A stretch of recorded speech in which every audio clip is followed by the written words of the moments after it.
السلام علیکم ناظرین۔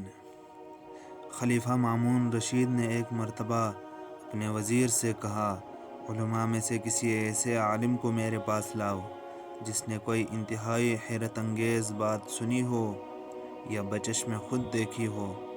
وزیر اس وقت کے ایک عالم کے پاس گیا، لیکن کوئی بھی ایسا نہ ملا جو اس کے مقصد کو پورا کر سکتا ہو۔ وزیر کو خیال آیا کہ اسی شہر میں ایک عالمہ اور زاہدہ خاتون محترم بھی ہیں، چل کر وہاں قسمت آزمائی کی جائے۔ چنانچہ جس وقت وزیر ان کے پاس پہنچا، ان خاتون محترم نے وزیر کے سوال کرنے سے پہلے ہی فرمایا، فلاں جگہ پر ایک ایسا آدمی ہے جس سے تو اپنا مقصد حاصل کر سکتا ہے۔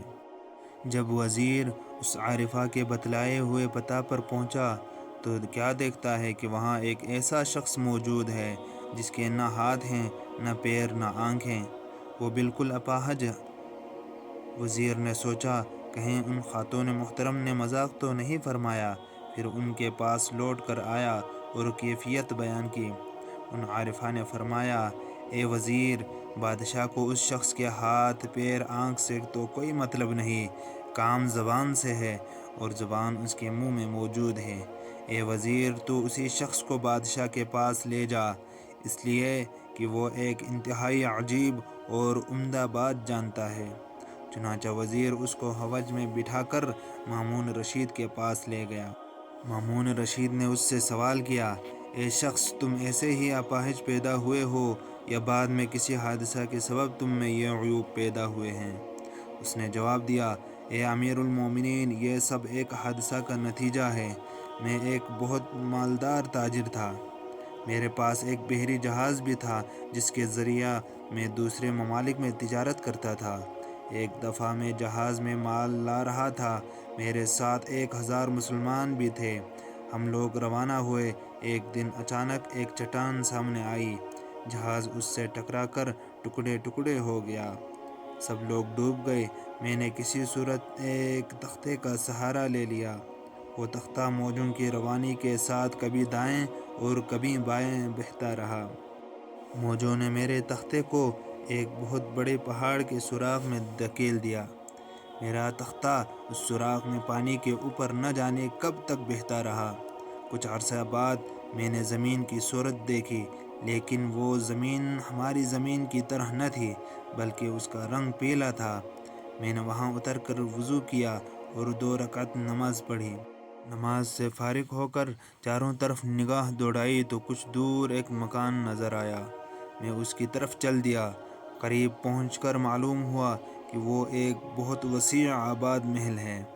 محل کے سامنے ہی ایک حوض ہے جس میں انتہائی صاف و شفاف سفید پانی بھرا ہوا ہے، اور اس حوض کے اوپر ایک شخص کو پھانسی پر لٹکا دیا گیا ہے اور اس کے سر پر لکڑیاں جل رہی ہیں۔ وہ شخص اس آگ میں جل رہا ہے اور چیخ چیخ کر کہتا ہے، اس رب تعالیٰ کے نام پر جو رحمان و رحیم ہے، کوئی پانی کا ایک گھونٹ پلا دے، میں پیاس سے بےتاب ہوں۔ اے امیر المؤمنین، اس منظر کو دیکھ کر میں سخت خوفزدہ ہو گیا اور مجھ پر انتہائی ضعف طاری ہو گیا۔ یہاں تک کہ اٹھنے کی طاقت بھی نہ رہی، لیکن پھانسی پر چڑھے شخص کی حالت زار کو دیکھ کر مجھے بڑا ترس آیا۔ میں نے کہا، اے شخص، میں تجھے پانی پلاتا ہوں۔ میرا اتنا کہنا تھا کہ ایک غیبی ندا سننے میں آئی کہ اے اللہ کے بندے، کیا تو عدو اللہ یعنی اللہ کے دشمن کو پانی پلائے گا؟ یہ سن کر میں ڈر گیا اور پانی پلانے کا ارادہ ترک کر کے محل میں داخل ہو گیا۔ محل کے اندر ایک جگہ ایک بہت بڑا گڈھا دیکھا جس میں آگ آگ بری ہوئی تھی، اور اس میں بہت سے لوگ جل رہے تھے اور کہہ رہے تھے، اس اللہ کریم کے لیے جو رحمان و رحیم ہے، ہمیں اس آگ سے نکالو۔ میں نے چاہا کہ ان لوگوں کو آگ سے نکال لوں، لیکن ارادہ کرنا ہی تھا کہ فوراً وہی غیبی ندا سنائی دی۔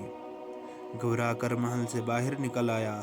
جس وقت اس سولی پر چڑھے ہوئے شخص کے پاس سے گزرا تو اس کی بے چارگی دیکھ کر بڑا ہی رحم آیا۔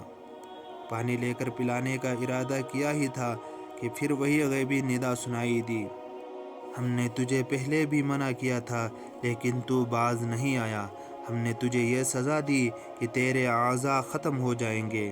پھر وہی ہوا جو اللہ تبارک و تعالی نے چاہا، میرے ہاتھ پیر آنکھیں ختم ہو گئیں، اور ایک ندائی سنائی دی کہ اگر تو چاہے تو یہ عذاب دنیا میں برداشت کر، ورنہ آخرت میں اسی طرح کے عذاب کو جہنم میں پسند کر لے۔ میں نے عرض کیا مجھے یہ عذاب اسی دنیا میں ہی دے دیا جائے۔ پھر میں نے اس پھانسی پر چڑھے ہوئے شخص اور آگ کے گڑھے میں جلنے والے کے متعلق پوچھا تو بتایا گیا کہ یہ یزید اور اس کے معاون و مددگار ہیں، نیز وہ لوگ ہیں جو حضور صلی اللہ علیہ وآلہ وسلم کے احکامات کی کوئی شان نہیں سمجھتے اور سنت رسول صلی اللہ علیہ وآلہ وسلم کو ضائع کرتے ہیں۔ قیامت تک اسی طرح عذاب میں مبتلا رہیں گے، اور قیامت میں جب تک اللہ تعالی چاہے گا عذاب میں مبتلا رکھے گا۔ یہ واقعہ تھا جو میرے ساتھ پیش آیا تھا، پھر ہزاروں دقتوں اور مشقتوں کے بعد گھر واپس آیا۔ یہ تھا ناظرین خلیفہ مامون رشید اور آفائش شخص کا واقعہ۔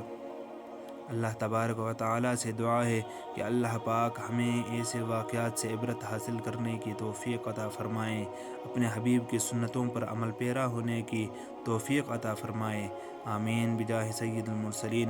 والسلام علیکم ورحمۃ اللہ وبرکاتہ۔